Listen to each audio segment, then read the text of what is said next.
Los hábitos de los íntegros es el tema que estamos tratando en esta serie. Los hábitos de la gente sabia. ¿Qué hacen los sabios? ¿Cómo nosotros podemos aprender de ellos? ¿Cuál es la exhortación que la Escritura nos hace? ¿Cuáles son las características de la sabiduría que viene de Dios? Y esa distinción se presenta en la Escritura. Y ya veremos que hay una distinción en la sabiduría que viene de Dios y la sabiduría humana. Y cuando hablamos de sabiduría no estamos hablando de conocimiento, de inteligencia, con todas las variantes que hay de inteligencia, ni el manejo de información. Cuando hablamos de sabiduría es a partir de lo que la Escritura nos dice acerca de ella. Y el principio y el fundamento principal de la sabiduría es el temor de Jehová. Es someter, subordinar nuestra vida al Señor. Por lo tanto, el primer paso para usted considerarse una persona sabia a la luz de lo que dice la Escritura es reconocer su condición delante de Dios. Una persona sabia reconoce y sabe que es pecadora, porque eso lo dice la Biblia y eso es un paso fundamental para podernos relacionar con Dios. Muchas personas dicen, no, yo estoy con Dios, Dios siempre ha estado conmigo. Bueno, probablemente Dios siempre ha estado con usted, porque Dios está en todas partes y es el Padre de toda creación. Pero de que usted ha estado con Dios siempre, eso es otra cosa.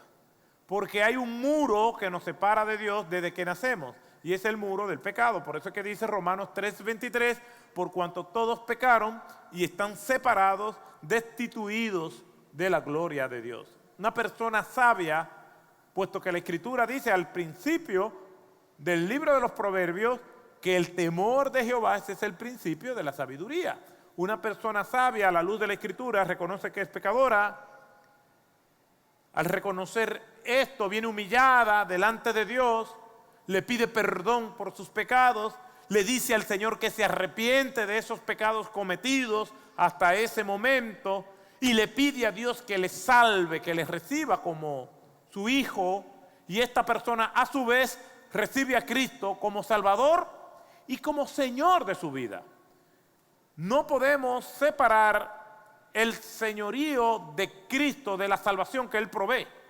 Nosotros somos sus hijos y les recibimos como nuestro Salvador y también como nuestro Señor, como el dueño de nuestras vidas, a quien nosotros servimos.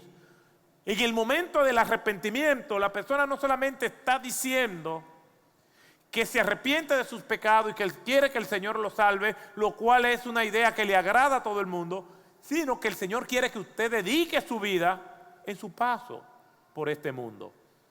Una persona sabia hace eso. Una persona sabia reconoce sus debilidades.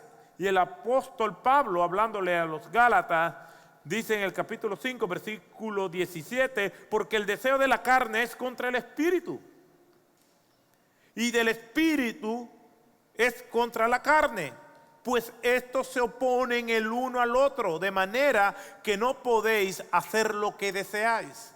Una persona sabia conoce la dinámica que se da en sus vidas. Se da cuenta de que nuestra carne, nuestra parte humana, tiene tendencia a lo malo, de manera espontánea, pero que el Espíritu de Dios que mora en nuestros corazones nos hace prestar resistencia. Y no hacemos lo que nuestro corazón desea, sino lo que es correcto. Porque engañoso y perverso es el corazón más que todas las cosas. No nos dejamos llevar de lo que sentimos, sino de lo que es la verdad y de lo que es correcto. Una persona sabia sabe que en Cristo está su esperanza. Por tanto, tenemos en derredor nuestro tan grande nube de testigos, de personas sabias. Despojémonos también de todo peso y del pecado que tan fácilmente nos envuelve, y corramos con paciencia la carrera que tenemos por delante, puesto los ojos en Jesús, el autor y consumador de la fe. Nuestra esperanza es en el Señor. Pero somos inspirados por el trabajo, el testimonio de las personas que el Señor ha usado y que la Escritura le llama personas sabias. Una persona sabia no se apoya en su propia prudencia. Y eso lo he podido ver. Hay personas que no consultan a nadie, que no rinden cuenta, que violentan todo este proceso que habla de las Escrituras, porque ellos entienden que ellos son los únicos que saben. Y la Escritura exhorta en el mismo libro de los Proverbios, en el capítulo 3, versículos 5 al 7, confía en el Señor con todo tu corazón y no te apoyes en tu propia prudencia o entendimiento. Reconócelo en todos tus caminos y Él enderezará tus veredas, tus sendas. No seas sabio en tu propia opinión, no seas sabio a tus propios ojos. Teme al Señor y apártate del mal.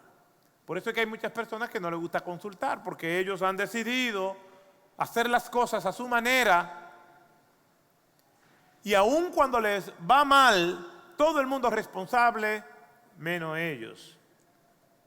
Las personas sabias reconocen que su valor no depende de los dictámenes de la cultura, porque hay personas que viven cediendo constantemente y dando concesiones para tener la gratificación que el mundo da, y tenemos que reconocer que sí, que el mundo da gratificaciones, da recompensas, cosas que a nuestros sentidos humanos le es grato. Y el ser humano tiene como norma de vida darle apertura a todo aquello que le trae gratificación a sus sentidos. Aunque sean malas estas cosas, pero si nos sentimos bien, tenemos la tendencia de hacerlo, de darle apertura, de regocijarnos en eso. Y la Escritura nos exhorta a que nosotros vivamos con sabiduría. Por eso, una vez más, vamos a leer nuestro texto que en estos mensajes introductorios nos sirve de punto de partida.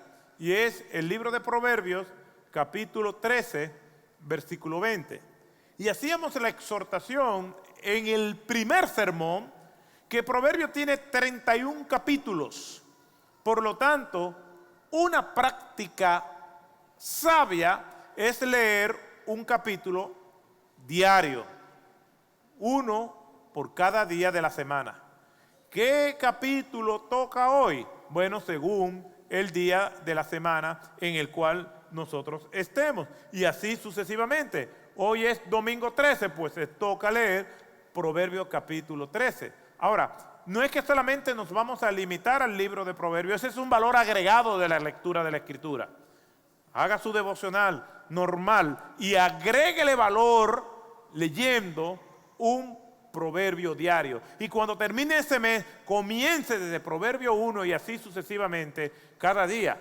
Y habrá leído el libro de Proverbios 12 veces en el año, nutriendo su alma de sabiduría práctica para el mundo de hoy. Y dice la Escritura en Proverbios capítulo 13, versículo 20, el que anda con sabios, sabio será. Mas el compañero de los necios sufrirá daño. Lo que quiere decir que una persona sabia, en primer lugar, teme a Dios. Y al temer a Dios, su vida es dirigida por Dios. Pero una característica fundamental de una persona sabia es que se va a juntar con otras personas sabias. Miren lo que dice aquí. El que anda, una persona, lo que quiere decir el texto, que es sabia, será más sabia si se junta con sabios. Yo tengo como norma de vida rodearme de personas más sabias que yo, compartir con ellos, caminar este tramo de mi existencia con estas personas. El tiempo que voy a pasar en la vida, y la vida es ir agregando cada vez más personas sabias a tu vida. Como hemos dicho, un autor señala que nosotros somos la suma, y él pone un número exacto por una fórmula que hace que, aunque eso no sea totalmente cierto en cuanto a la cantidad de personas, pero él dice que nosotros somos la suma de las 5 personas más cercanas a nosotros, con las cuales compartimos, con las cuales nos reímos, con las cuales invertimos tiempo. Aquí el texto dice, el que anda con sabios, sabio será. No importa la cantidad de personas que se junten contigo de manera permanente, si son sabios, esas personas te van a influenciar. Si no son sabios, entonces serán necios y sufrirás daño. Eso es lo que nos quiere decir el texto. El domingo pasado decíamos que una persona sabia es consciente de su verdadera identidad. Nosotros tenemos la tendencia a creer que nosotros somos el nombre y el apellido que ostentamos. Eso es válido aquí en la tierra. Decimos nuestro nombre, nuestro apellido. Incluso algunos piensan que ellos son la profesión que tienen.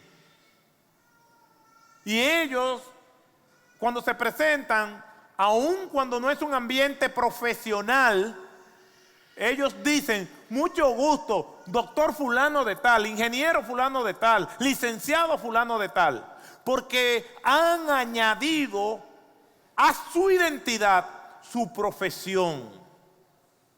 Incluso dice, mucho gusto, Pastor Otto Sánchez, como que si mi primer nombre es pastor. Yo soy más que eso. Y todos nosotros somos más que los nombres que ostentamos, que lo que hemos acumulado, que las profesiones que hemos estudiado. Nosotros no somos simplemente lo que tenemos de manera tangible. Como dijo un autor, si yo soy lo que tengo, entonces ¿quién soy si lo pierdo? Nuestra identidad tiene que ser mucho más relevante y trascendente que aquello que hemos obtenido. Nuestra identidad está en Cristo Jesús. Esa es nuestra verdadera identidad. Mas a todos los que le recibieron, a los que creen en su nombre, les dio potestad, les dio el derecho, dice Juan capítulo 1, versículo 12, de ser hechos, de ser llamados hijos de Dios. Estamos conscientes de nuestra identidad, por lo tanto nosotros no cedemos a las presiones de culturas dominantes, a la presión de grupo. Hay personas que tienen una capacidad mimística, camaleónica, que adoptan la forma del entorno. No, una persona sabia mantiene esa identidad, resiste los embates de la cultura, de la sociedad, se mantiene firme en Cristo. No os conforméis a este siglo, sino transformaos por medio de la renovación de vuestro entendimiento, para que podáis comprobar la buena voluntad de Dios, agradable y perfecta. Romanos capítulo 12, versículo 2. Una persona consciente de su identidad resiste, sabe que es luz del mundo, sabe que es sal de la tierra. Una persona sabia hace eso y está muy consciente de eso. El estar consciente de nuestra identidad como personas sabias no implica que no sintamos la carga que este mundo nos hace llevar. Y vivimos entre dos mundos. Y una de las cosas que yo he visto que más afecta a las personas, como vimos la semana pasada, es que con la caída entonces vienen todas las consecuencias de las calamidades y nosotros tenemos que enfrentar y vivir con ellas. Vivimos entre estos dos mundos. Y es un mundo, primero, el mundo ideal. El que nosotros queremos, el que nosotros amamos. Por eso hay muchas personas que están esclavizadas adictas a sustancias prohibidas, porque el mundo real no le agrada. Entonces viven en su mundo ideal, como se dicen, en un viaje, en una nota larga y prolongada, porque ese es el mundo que ellos quieren. Y no hay nada más nocivo que vivir aferrado a ese mundo ideal que hemos creado a nuestra imagen y semejanza. Aquí yo le llamo mundo ideal. Le llamo mundo ideal a aquella persona que crea una realidad a partir de lo que ella desea y anhela. Su mundo ideal es el mundo donde ella ha hecho todo un patrón, unos ajustes de cómo quiere que salgan las cosas. Usted dirá, pero eso no es malo. Sí, pero yo no he terminado. Y entonces esa persona crea su mundo ideal. Y en ese mundo ideal a esa persona pone la familia como ella quiere, el trabajo que anhela, las relaciones sentimentales como desea, cómo quiere que sea el país.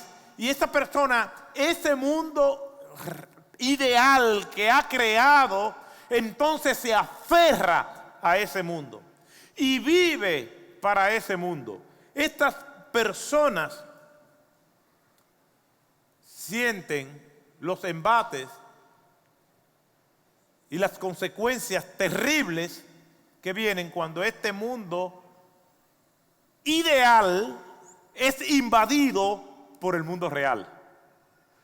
El mundo real es un mundo de ocupación, es imperialista, va ganando terreno e invade ese mundo ideal. Europa sufrió más que nadie los embates de la Primera Guerra Mundial y la Segunda Guerra Mundial. ¿Por qué? Porque fue en territorio europeo donde se dieron las batallas más sangrientas durante ambas guerras. Y ahora en las tensiones entre Ucrania y Rusia, donde se pueden oír los redobles de la guerra, otra vez los europeos entran en pánico por esta situación. Nuestro mundo ideal es invadido por el mundo real y el campo de batalla es nuestras mentes, nuestro cuerpo, donde se dan las batallas más épicas y terribles que nosotros podemos ver. Vivir en el mundo ideal, desconociendo el mundo real, es terrible. El mundo ideal viene a ser como nuestra prisión, de la cual no queremos salir.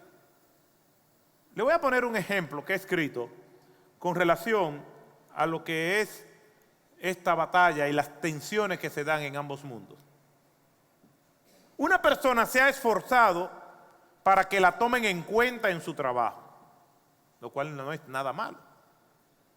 Se ha quedado hasta tarde, ha sacrificado su familia, su descanso y se ha preparado creando todo lo que ella entiende que le darán como premio a sus esfuerzos y la visa para su mundo ideal.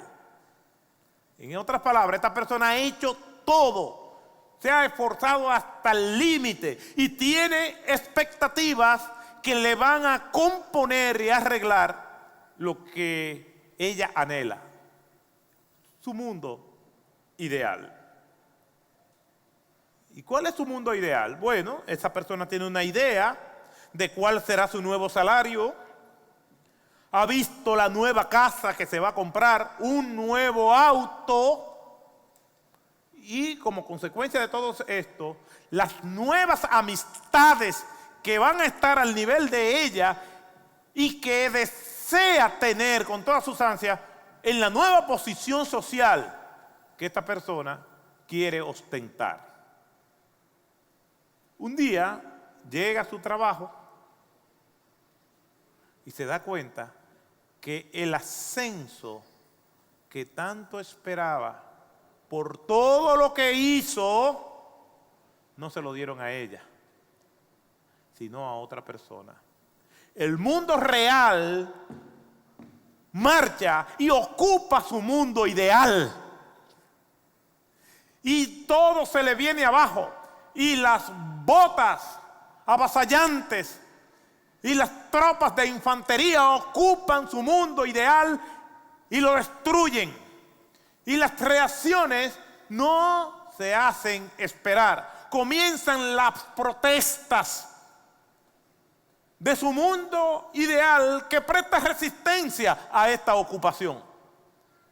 Comienza la guerra de guerrillas.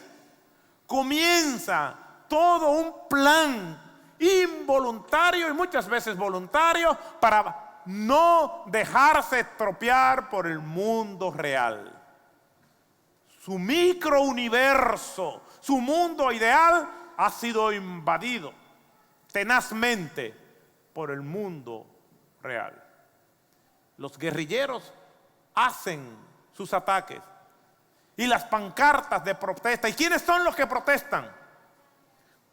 Protesta el orgullo, protesta la vergüenza, protesta la ira. Se despiertan todos ellos.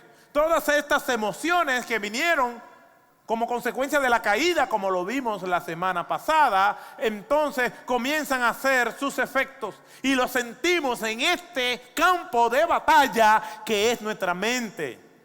Y entonces comienzan todas las pancartas y nos sentimos airados. ¿Por qué? Porque la ira es un medio de protesta al mundo real. La ira es algo que viene como protesta, es una frustración mal canalizada. Entonces nos airamos porque nuestro mundo ideal está siendo invadido por el mundo real. Siento vergüenza, y sí, y ya explicamos las clases de vergüenza, la clase de depresión, la clase de culpa, pero en sentido general es una protesta porque mi mundo ideal ha sido invadido por el mundo real. ¿Por qué? Porque estoy aferrado a mi mundo virtual, a mi mundo ideal. No quiero otro mundo, ese es el mundo que yo quiero. Dios es el creador del universo, del mundo, como nosotros lo vemos. Pero yo quiero mi mundo. Yo no quiero sufrir, yo no quiero llorar, yo no me quiero deprimir. Yo no quiero que me invadan, yo quiero vivir con la utopía de lo que me trae gratificación. La persona de nuestra parábola tenía sueños y se esforzó aportando todos los ingredientes para que su mundo ideal llegara. Pero el mundo real invadió.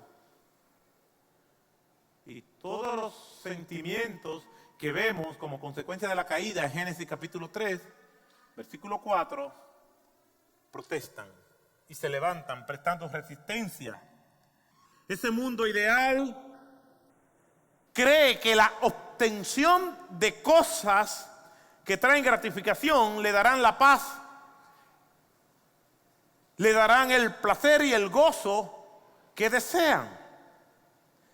Esa persona que vive de esa manera ha hecho planes, pero el mundo real se encargó de destrozárselo. La culpa, la vergüenza, el miedo, la ira, la depresión, la envidia, entonces provocan todos los sentimientos y reacciones que nosotros muchas veces no podemos controlar. Es una huelga de nuestras emociones prestando resistencia a todo esto. Tenemos que trabajar en todo lo que la Escritura nos dice, y vivir la vida cristiana como el Señor anhela es un trabajo permanente.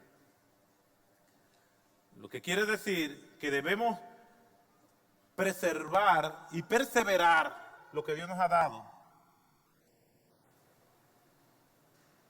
Preservar y perseverar en lo que Dios nos ha dado para que el mundo real nosotros podamos manejarlo a la luz de lo que nos dice la Escritura. Alguien dirá, pastor, entonces yo no puedo luchar y yo me voy a cansar de luchar, entonces yo no voy a luchar por mejorar el mundo. Sí tenemos que hacerlo. Lo que no está bien es nosotros creer que por crear nuestro mundo virtual, nuestro mundo ideal, el mundo real va a desaparecer, y no va a desaparecer. Esto es un mundo caído, lleno de injusticia, de pecado. Por eso va a ser destruido y Cristo vendrá una vez más glorioso por su iglesia. Es por eso. Tenemos que tener un optimismo realista, hacer lo que nos corresponde, pero no dejar esta guerrilla en nuestras mentes porque las cosas no se dieron como nosotros queríamos.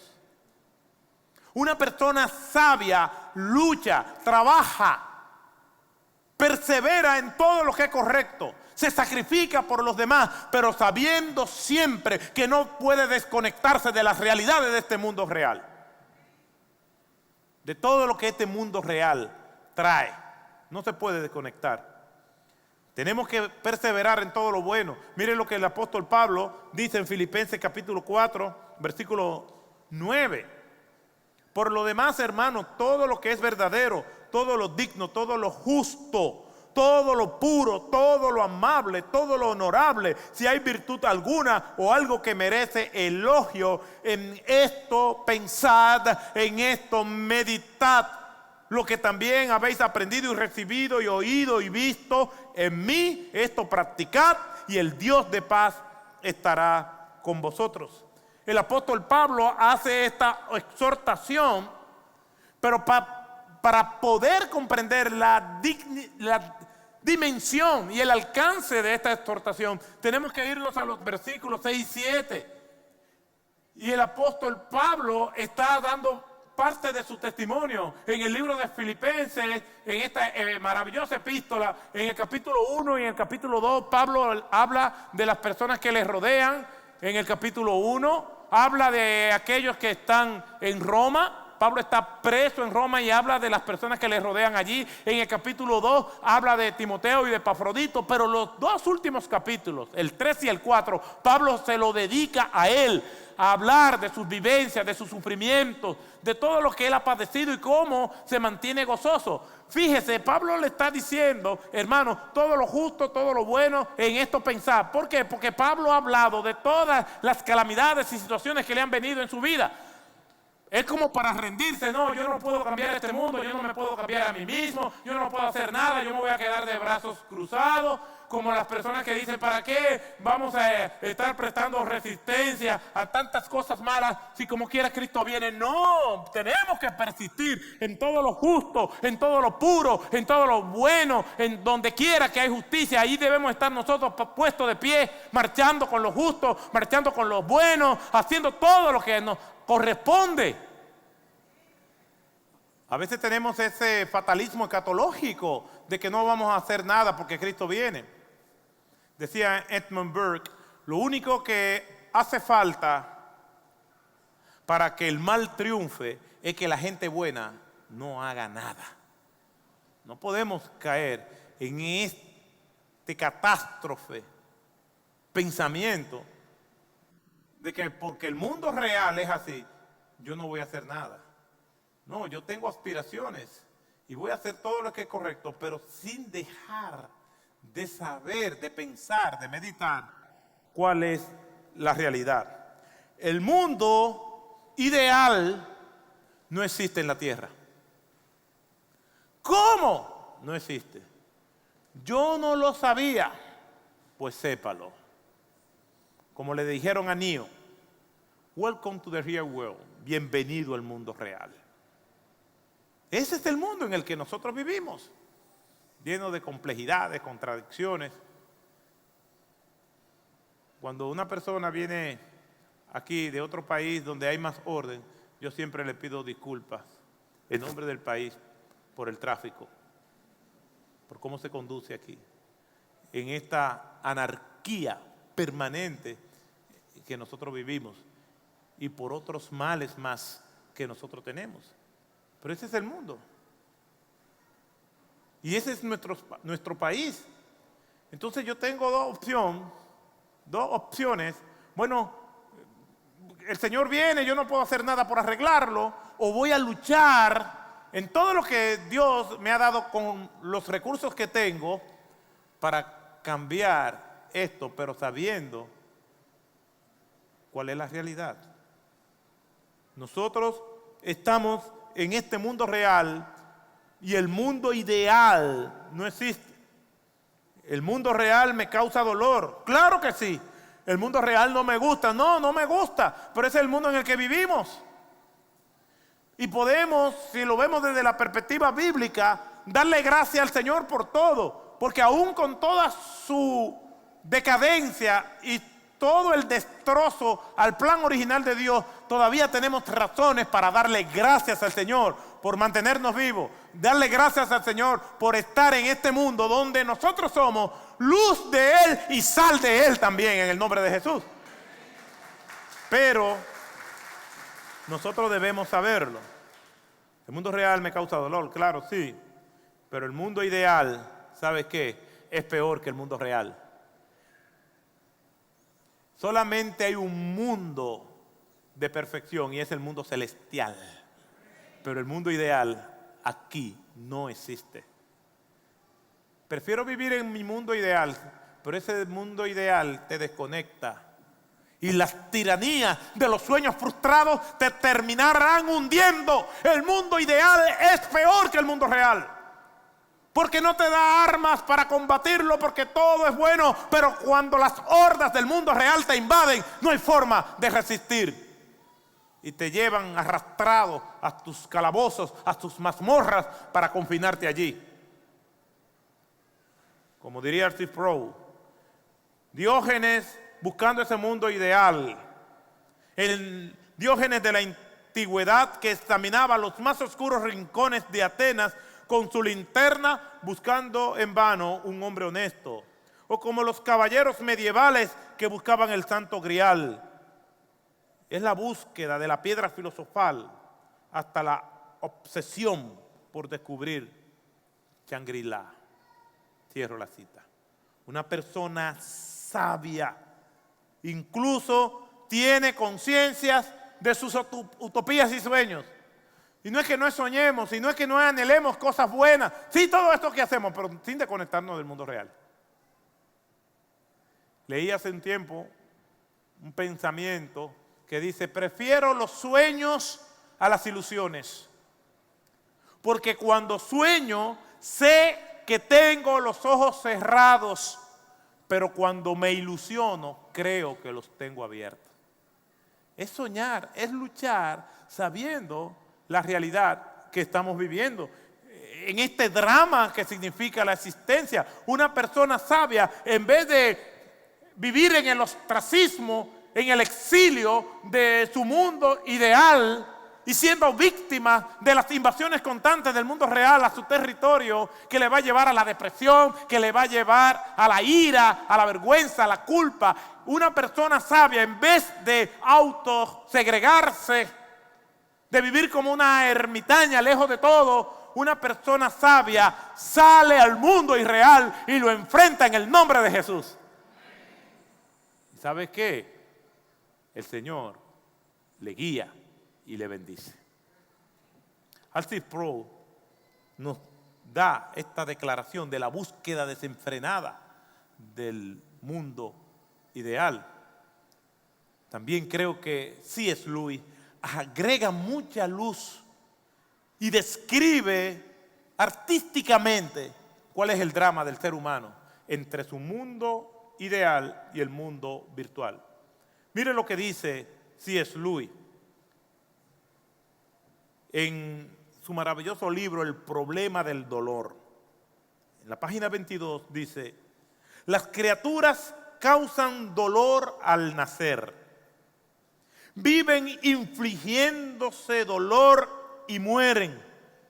La mayoría de las veces en medio de un profundo dolor. En el hombre, la más compleja de las criaturas, surge una nueva cualidad denominada razón. Un atributo que le permite prever su propio dolor. Desde ese momento, el dolor futuro irá precedido por un agudo sufrimiento del alma. Es decir, todavía no ha llegado el dolor cuando ya lo estamos anticipando por nuestra propia razón, por nuestra propia conciencia. La razón capacita al hombre para imaginar su propia muerte, aún en momentos en que le embarga un ardiente deseo de seguir viviendo. Finalmente, las criaturas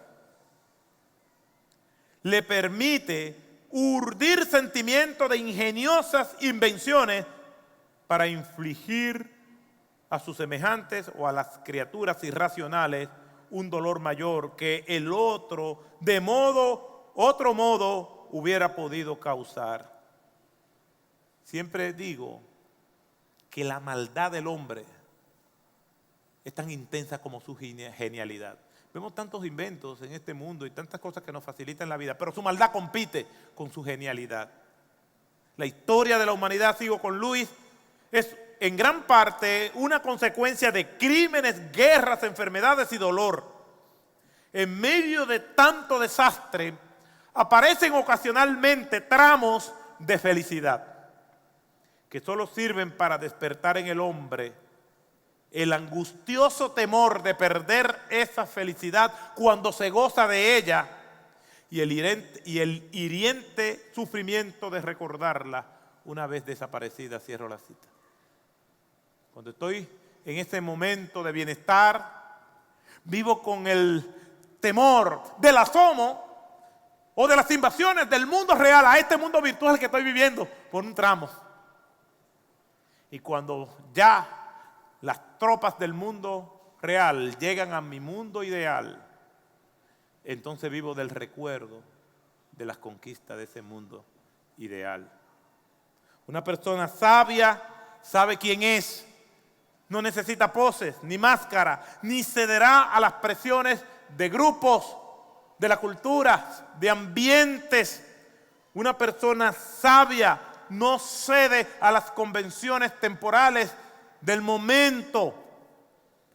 Sabe quién es y sabe lo que debe esperar. En otro libro maravilloso, Las 4 estaciones del amor, C.S. Lewis dice lo siguiente, y creo que es oportuno también citarlo: aquellos cuya imaginación excede con mucho a su obediencia están expuestos a un justo castigo. Fácilmente imaginamos condiciones mucho más altas de las que jamás hemos alcanzado. Mi mundo ideal. Si descubrimos lo que hemos imaginado, podemos hacer creer a otros y a nosotros mismos que realmente estamos allí. Y de este modo, engañándonos unos a otros, engañamos a ellos y nos engañamos a nosotros mismos. Cierro la cita. Vivir en este mundo que llamo ideal es un engaño. Protestar ante el mundo real porque no llena mis expectativas no es sabio y por lo tanto no conduce a nada nuevo. ¿Y quiénes son los que protestan? Mi depresión, mi ira, mi vergüenza, mi culpa, mi envidia y mi orgullo. Estamos atrapados entre el mundo que yo quiero y el mundo real. Las personas se deprimen porque su mundo real no les satisface, porque tiene una concepción del mundo como esa persona quiere. No quieren vivir en el mundo real. Pero el mundo real es el único que nos toca. Lo que tenemos que hacer es enfrentarlo con la dirección, llevados de la mano con quien nos trajo este mundo real, nuestro Dios, que marcha con nosotros como poderoso gigante, que está con nosotros todos los días hasta el fin del mundo. ¿Qué podemos hacer? El sabio busca al sabio, por lo tanto debemos hacer lo que nos dice la Escritura al respecto. Muchas personas van a estar tan imbuidas, tan inmersas y atrapadas en el mundo ideal que por sí solas no van a salir. Y le decimos a esta gente: ora para que el Señor te saque de allí. Y no hay oraciones que la saquen de allí. Porque, como dice Proverbios 13:20, el que anda con sabio será sabio. Esas personas necesitan ser rescatadas. Sí, tenemos que orar para que el Señor obre con poder, pero para eso el Señor nos da su palabra para que veamos todo el consejo de la palabra, no solamente una sola parte de la palabra. Para que veamos todo su consejo, y en el consejo de Dios tenemos que ayudar a los débiles, tenemos que ayudar a los que caen. La Escritura nos habla de que Dios no dejará al justo caído para siempre, pero normalmente usa instrumentos humanos para levantar al caído, para instruirnos en su palabra. El que anda con sabio, sabio será. Una persona sabia irá en rescate del que necesita, pero el que está allí por lo menos debe saber que su metodología no ha servido de nada y que necesita el acompañamiento de personas sabias. Nadie va a salir solo de allí, necesita la intervención de Dios, y normalmente Dios interviene por medio de sus hijos. Lo puede hacer de una manera milagrosa, rescatando a esta persona sola, pero normalmente, como Dios lo hace, a través de otros. Hay un libro extraordinario, se llama The Outliers, o Los fuera de serie, de Malcolm Gladwell. No es un libro cristiano, pero contiene muchas orientaciones que son muy pertinentes.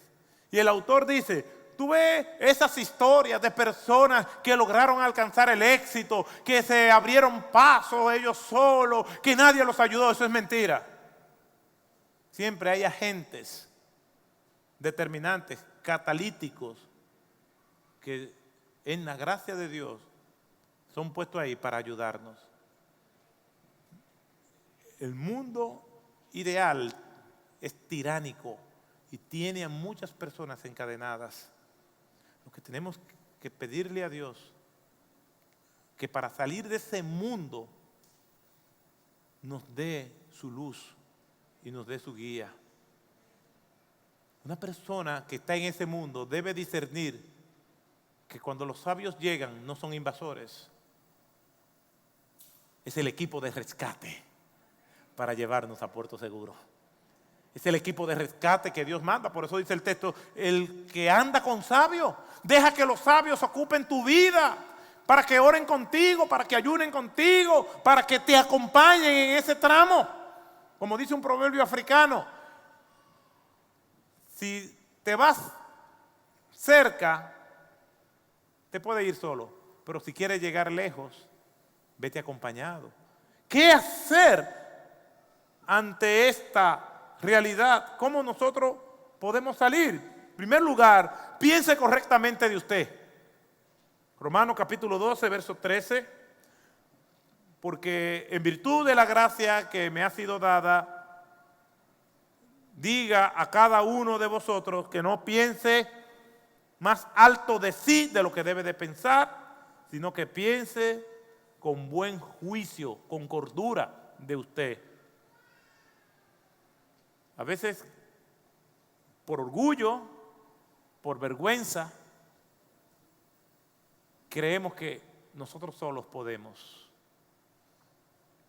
Sobre todo si nuestra alma está en cuidados intensivos. Hay muchas personas que están en cuidados intensivos porque las tropas del mundo real llegaron a su mundo virtual y le dejaron mal herido.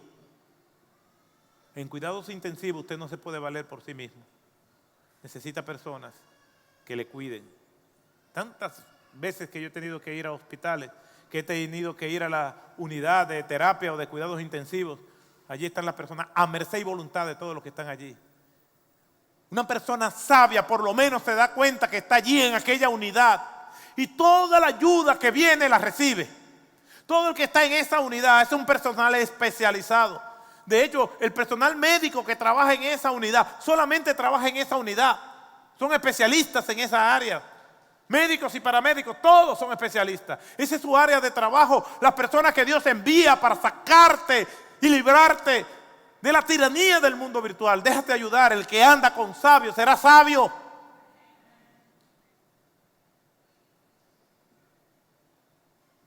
Hay personas que dicen, bueno, es que la Biblia dice, maldito aquel que confía en el hombre.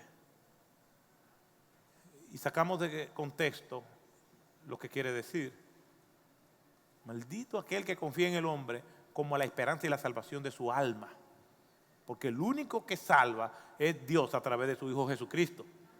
Pero eso no quiere decir que no haya personas sabias y dignas de confianza para que andemos con ellos, para nosotros ser sabios. El que anda con sabios será sabio. Pero Piense de sí correctamente. Piense, en primer lugar, que usted tiene limitaciones, que yo tengo limitaciones, que necesito ayuda, que me van a acompañar. Y haga exactamente todo lo que se le diga. Una persona humilde es una persona que está en el camino de la sabiduría y va a tener la sumisión de hacer lo que se le diga. Hay personas que quieren cambiar su realidad luchando bajo sus propios métodos. Y yo conozco gente que todavía están en su vejez y todavía están dando palos a ciegas. Piense de usted correctamente. Número 2, aplique la sabiduría que viene de la palabra de Dios. No la sabiduría de los influencers o youtubers. Hay personas que están tomando decisiones sobre la base de lo que le está diciendo una persona que no tiene base bíblica para decir lo que le está diciendo. Santiago capítulo 3, versículo 13 y el 18, habla del contraste de la sabiduría humana y la sabiduría que viene de Dios. Y de la sabiduría humana, en el versículo 15, versículo 14, pero si tienes celos amargos y ambición personal en vuestro corazón, no seáis arrogantes y os mintáis contra la verdad. Esta sabiduría no es la que viene de lo alto, sino que es terrenal, natural y diabólica. No funciona la sabiduría de los hombres, es la sabiduría que viene de Dios. ¿Qué podemos hacer? Piense correctamente de usted. Aplique la sabiduría que viene de Dios. Déjese llevar por personas sabias. Dice Proverbios 15, 22. Sin consulta, es decir, sin pedir consejos, los planes se frustran, pero con muchos consejeros triunfan. Yo he visto que hay personas que buscan consejeros que quieren o le van a decir lo que ellos quieren oír.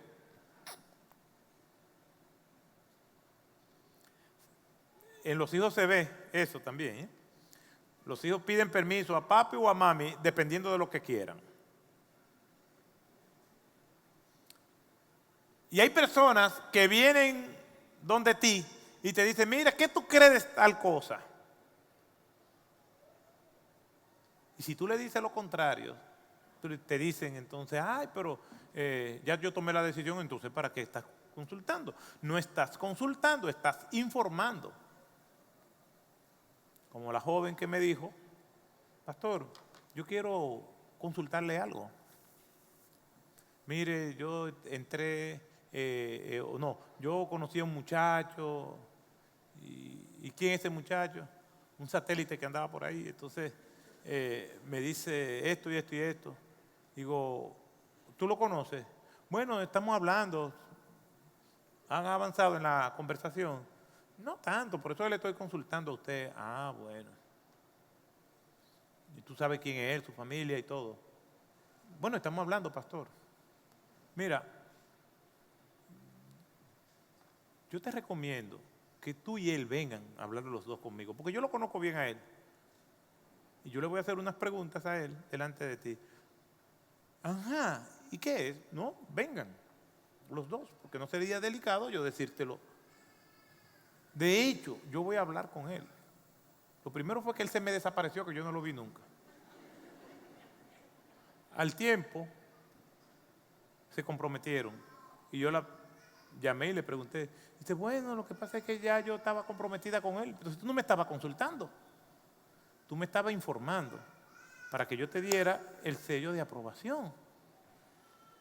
Lo que está diciendo el texto es que sin consulta los planes se frustran, sin consulta. Es tomar parecer, es investigar a ver lo que las personas sabias pueden decirnos. Pero no es una sabiduría que viene del hombre, es una sabiduría que viene de Dios. Déjate llevar por personas sabias, aun cuando tú no sepas con claridad por dónde te están llevando. Yo he tenido tramos en mi vida que me han dado consejos que yo no lo he entendido, pero que me han tomado de la mano Y yo he estado consciente que esas personas son de Dios y me he dejado llevar. Porque hay situaciones donde uno no ve la realidad como es.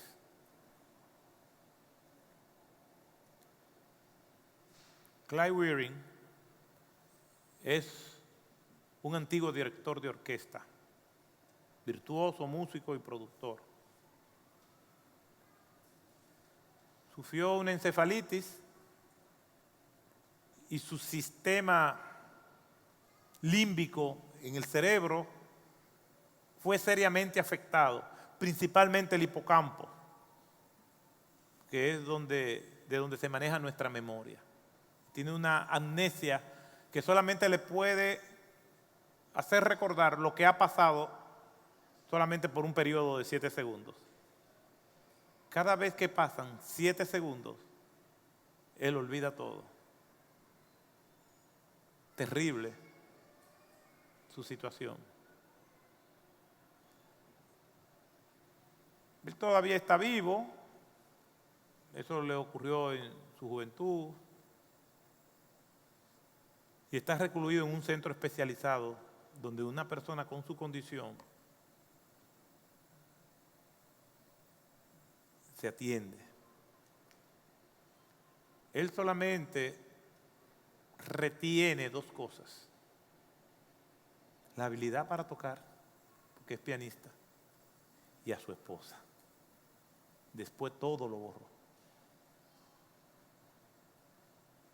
Y ella ha sido fundamental a sus más de 80 años. Él todavía está vivo. Porque él lo ha olvidado todo. Lo único que no ha olvidado es que ella es su esposa y que ella lo ama. Hijos, amigos, infancia, todo lo olvidó. Él ni sabe quién es. Pero la esposa sí sabe quién es él. Una persona que está en el mundo enajenada de la realidad, por lo menos si sabe reconocer quiénes son las personas que le pueden ayudar, agárrese de ellos. Él no sabe quién es, pero su esposa sí. Y lo ayuda y lo sostiene. Y aunque él mismo no sabe ni siquiera quién es él se deja llevar de la única persona que él conoce, su esposa. De la única persona que no ha podido olvidar. El que anda con sabio será sabio. Si su mundo ideal ha sido invadido, déjese llevar por las personas que Dios usa para que su vida esté bien cuidada.